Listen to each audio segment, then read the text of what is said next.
Fala galera, decidi gravar essa aula aqui que o pessoal ficou pedindo aí no direct e tal, mas um complemento de aula para vocês. Essa aula é mais dedicada para o pessoal do SEMI, mas ela é bem importante também para a galera do extensivo e a galera do terceiro ano, porque toda hora nas aulas os professores precisam disso aqui. Eu decidi dar uma aulinha para vocês, algumas dicas sobre ácidos e bases de Arrhenius, de Bronsted e de Lewis, beleza? E aí é o seguinte, crianças, começa assim. Antes da gente estudar as funções inorgânicas, falar de eletrólitos, substâncias que caem na água e aumenta a condução de corrente elétrica e tal, eu queria que você soubesse essas teorias.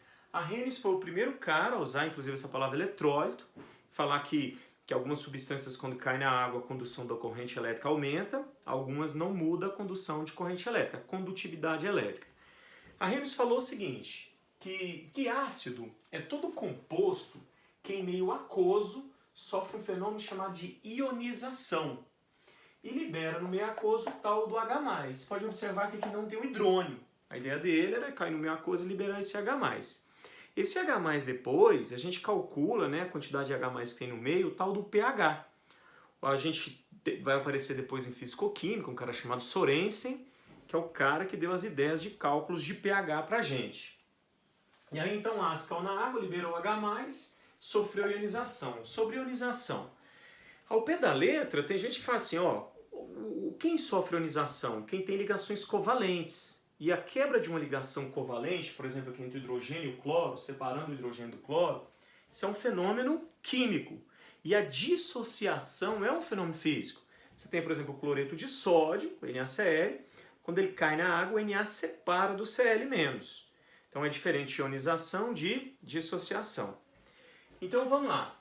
Tudo que for ácido caiu na água, liberou o H+, a gente vai chamar de ácido de Arrhenius. Não esquecer que os ácidos de Arrhenius, ou a teoria de Arrhenius, ela é restrita, isso o vestibular pergunta, ao meio aquoso. Na ideia dele, o único solvente que poderia fazer isso aí era a água, beleza? E aqui, ó, a gente tem a teoria, né, do mesmo ano aqui de Bronsted e Lonry, que fala o seguinte, que ácido é um doador de próton. Só que próton, aqui nesse esqueminha, é o H+. Vamos lembrar por quê? Que jeito que é o hidrogênio? O hidrogênio ele tem um núcleo com um próton e um único elétron na eletrosfera. Ele não possui nêutron, esse hidrogênio comum aí. Se a gente retirar o único elétron que o hidrogênio possui, o hidrogênio vira um próton, beleza? E aí outra informação importante que a gente vai precisar depois. O hidrogênio ele tem uma distribuição eletrônica que é um S1. Ele tem um orbital, né? Orbitalzinho S, a gente sabe que dentro de um orbital a gente pode colocar no máximo quantos elétrons? 2 com espinhos opostos. Só que ele vai e perde esse único elétron dele. Aí o orbital dele fica vazio. Vocês vão ver que a gente vai precisar desse orbital vazio depois para falar um pouquinho sobre a ideia de Lewis, sobre ácido e base de Lewis. Aí o Bronsted fala o seguinte, quem numa reação química perde o H+, perde o próton, é o ácido. E depois a gente vai ver que quem aceita esse próton é a base. Mas primeiro vamos para os ácidos. Veja bem a reação, parecida com a de Lewis, mas o que está acontecendo agora? A água veio, o oxigênio tem uns pares de elétrons livres, porque ele é da família 6A. Faz duas ligações químicas, sobra 4 elétrons. O oxigênio vem e retira o hidrogênio do HCl. Quando retira o hidrogênio, forma esse ânion, conhecido como hidrônio ou hidroxônio. A gente vai falar um pouquinho dele agorinha. Vocês têm que lembrar algumas coisinhas importantes sobre ele. É a água protonada isso aqui, né? A gente tem a água lá, um pouco aqui já. Aí tá lá a águazinha, né? O oxigênio sobrando os pares de elétrons, enquanto o hidrogênio que não tem nenhum, ele pega e doa um par de elétrons para o hidrogênio, tá? Então, o que a água fez aqui? Aceitou o hidrogênio. Vocês vão ver que quem aceita hidrogênio são bases. E o HCl está doando o hidrogênio. Quem doa o próton, quem doa o H+, na teoria de ácido e base de Bronsted, é o ácido. Então, o HCl é o ácido. E olha que coisa interessante. Do lado de cá, o hidrônio, se esse cara aqui é o ácido, a água tem que funcionar como a base na reação. Se de cá o HCl é o ácido, o ânion Cl- é a base. Se de cá a água é a base, o hidrônio tem que ser o ácido. E aí ele chamava esses parzinhos, de um lado eu sou ácido, de um lado eu sou base. Do lado eu sou base, do lado eu sou ácido, de par, ácido, base, conjugado. Então, H2O de um lado, hidrônio do outro, par conjugado. HCl de um lado, Cl- do outro, par conjugado. E uma informação importante, se do lado esquerdo, por exemplo, você é um ácido forte, quando você perde seu hidrogênio, você vira uma base fraca. E se você é uma base forte, do outro lado você vira um ácido fraco. Então, o HCl é um ácido forte, você sabe disso. Então, o Cl- vai ser uma base fraca, que vai ter dificuldade de arrancar o hidrogênio de volta da água para voltar a virar o HCl. Então, existe aqui em todas essas reações equilíbrio químico. Mas o equilíbrio, no caso dessa reação aqui, ele está mais deslocado para o lado da ionização do ácido. Mas como que eu vou saber isso, Rondinelli? Que desloca para um lado ou para o outro? Por quê? Força. O próximo tópico, né, que a gente vai estudar é os hidratos. Por que são fortes, por que são fracos, Ka, pKa, aquelas coisinhas. Então, quanto mais forte um ácido, mais deslocado o equilíbrio para o lado direito, mais ionizado o ácido está. E a base, ó. E a teoria de Lewis, meninos, de ácido e base, fala o seguinte, que um ácido aceita um par de elétrons. É toda espécie ou molécula que aceita um par de elétrons. Não é um elétron, não. São dois. Sabe por quê? Porque os ácidos de Lewis são substâncias que possuem orbitais vazios. E dentro de um orbital a gente pode colocar no máximo quantos elétrons? 2. Então veja bem aqui. Eu tinha falado para vocês que esse H+, ele não tem nenhum elétron. Então esse hidrogênio chamado próton aqui, que não tem nenhum elétron, ele tem um orbital vazio. Aí vamos pôr aqui a amônia. A amônia, né? Todo mundo sabe, é uma base de Bronsted, a gente vai falar disso, uma base de Lewis famosa. Por quê? Porque o nitrogênio, ele é da família 5A e ele faz 3 ligações químicas.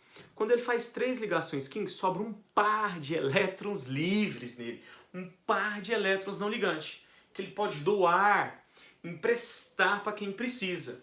E aí o nitrogênio vem, pega esses 2 elétrons que está sobrando e fala, hidrogeninho, você não tem nenhum. Eu vou te emprestar 2. Empresta 2 para o hidrogênio. Quem empresta, vocês vão ver agora, é a base. E quem aceita o par de elétrons é o ácido. Então, todo ácido de Lewis é um aceitador de par de elétrons. Essa parte aqui vai ser eu por passar em Anápolis e o Saulo em Goiânia. Isso aqui é eu e o Saulo, a gente precisa para físico-química. Isso aqui quem vai precisar muito é o Judão. Ele vai dar orgânica em Anápolis para vocês. E é importante porque ele vai usar muito essa palavra aqui, ó. Os ácidos de Lewis são eletrófilos. Filo. Afinidade por elétrons. Se eu tenho uma afinidade por elétrons, eu tenho cargas positivas, eu tenho orbital vazio. Todo o ácido de Lewis é eletrófilo. Afinidade por cargas negativas. O que a gente vai fazer agora? Vamos apagar. No lugar de ácido, a gente vai escrever bases de 1 por 1 e dar uma revisada em bases, de Arrhenius, de Bronsted e de Lewis. Aguenta um pouquinho. Galera, então voltando aqui, para a gente terminar esse esquema de ácido e base moderno. Eu acho legal o SEMES já está adiantado com isso aí e tal, porque vocês ficam mais desesperados com o conteúdo do que o extensivo e o terceiro ano. Mas estamos juntos. É o seguinte, meninos, a gente falou de ácidos, né? Agora a gente vai falar de bases. Bases de Arrhenius é todo composto que meio aquoso, pode observar de novo, o meio é sempre aquoso aqui, o solvente de ionização, dissociação é a água. Elas sofrem dissociação liberando como ânion a hidroxila ou oxidrila. O exemplo mais clássico que existe, né? É o NaOH, que é o hidróxido de sódio, um sólido, que é feito por eletrólise, aquela coisinha toda, eletrólise aquosa, que quando cai na água, H2O, se dissocia em Na+, aquoso mais OH- aquoso. Quem vai fazer segunda fase, UFO, por exemplo, é muito importante, FAMEMA, FAMER, porque não é um vestibular tão difícil, mas eles tiram ponto de qualquer coisinha, é muito importante, meninos, nessas dissociações, ionização de arrênios aí, tá colocando meia cor, se é sólido, se é líquido. Às vezes a gente esquece, mas tem que colocar, senão isso tira décimozinhos de vocês, ok? E segundo Bronsted, o que é uma base, né? Se o ácido é quem doa o H+, doa o próton, a base é quem aceita o próton, quem aceita o H+. E uma das bases mais famosas de Bronsted é a amônia. Ah, e na química orgânica do Judão também vai aparecer as aminas. Lá nas aminas, o nitrogênio, né, faz 3 ligações químicas, eu vou pôr a amina terciária aqui, e sobra um par de elétrons. E esse par de elétrons que o nitrogênio sobra ali nas aminas faz das aminas as bases da química orgânica. As minas são as bases da química orgânica. As bases nitrogenadas, por exemplo, citosina, timina, adenina, são aminas, né? Então isso é básico porque tem esse par de elétrons livres. Veja bem o que aconteceu. A amônia veio na água e arrancou o próton da água. A amônia veio na água e arrancou o H+ da água. Quem doa o H+ aqui, quem doa o H+ é o ácido. E quem aceita o H+ é a base. E não esquecendo, meninos, se aqui é amônia, do outro lado vira o maridinho dela que é o amônio.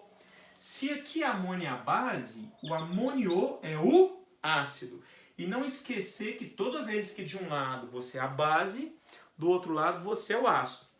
E NH3 e NH4 é o par conjugado ácido-base de Bronsted, que a gente fala. E a água, né, que é o ácido, do outro lado vira a hidroxila, vira a base.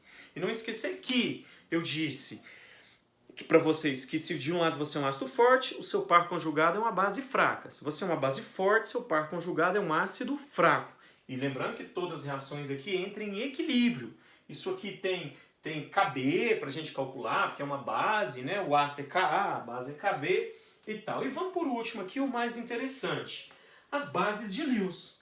As bases de Lewis, elas doam pares de elétrons. Eu escolhi o cloro, né? O ânion cloreto, Cl-, porque ele vai aparecer muito lá nas reações orgânicas, principalmente de alquilação, aparece acilação, aparece nas reações de halogenação no benzeno, e aparece esse catalisador aqui, que é o cloreto de alumínio, que é o AlCl3.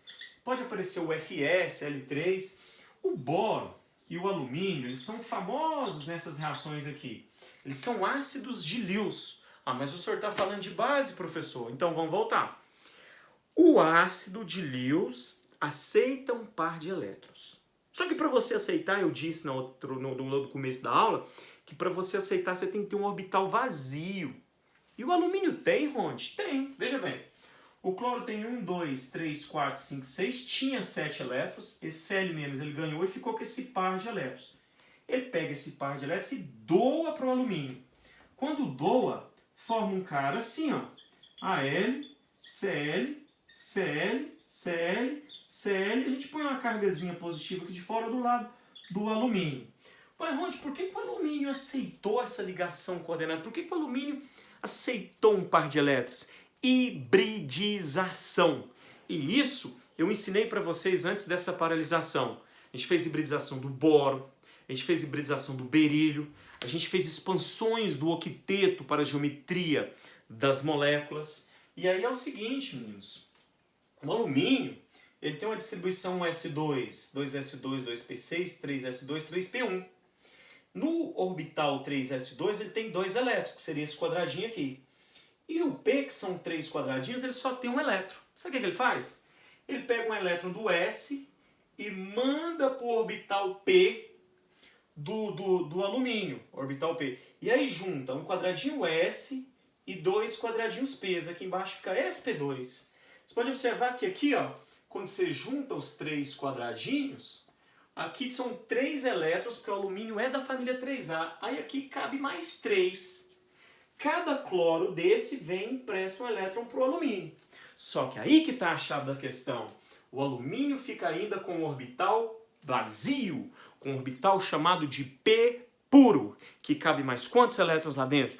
2. Ah, então, esse alumínio aqui, ele só aceita esse par de elétrons do cloro porque ele tem um orbital vazio. E para finalizar, eu disse no começo da aula, eu invoquei contra a aula, toda a minha aula, eu disse para vocês hoje que os ácidos de Lewis são eletrófilos, aceitam pares de elétrons, amigo de quem tem cargas negativas. E, meninos, as bases de Lewis são conhecidas como nucleófilos. O que é isso, Ronde, um nucleófilo? Núcleo é positivo, filho é afinidade. Quem tem afinidade por cargas positivas. Por que as bases de Lewis têm afinidades por cargas negativas? Porque elas têm pares de elétrons sobrando que pode emprestar para quem precisa. Meninos, eu sei que foi rápido essas dicas, mas eu espero que tenha ajudado. A gente vai estar mandando um material, uma listinha aí, para ver se vocês fazem os exercícios de ácido e base moderno. Fica com Deus e até a próxima. Valeu!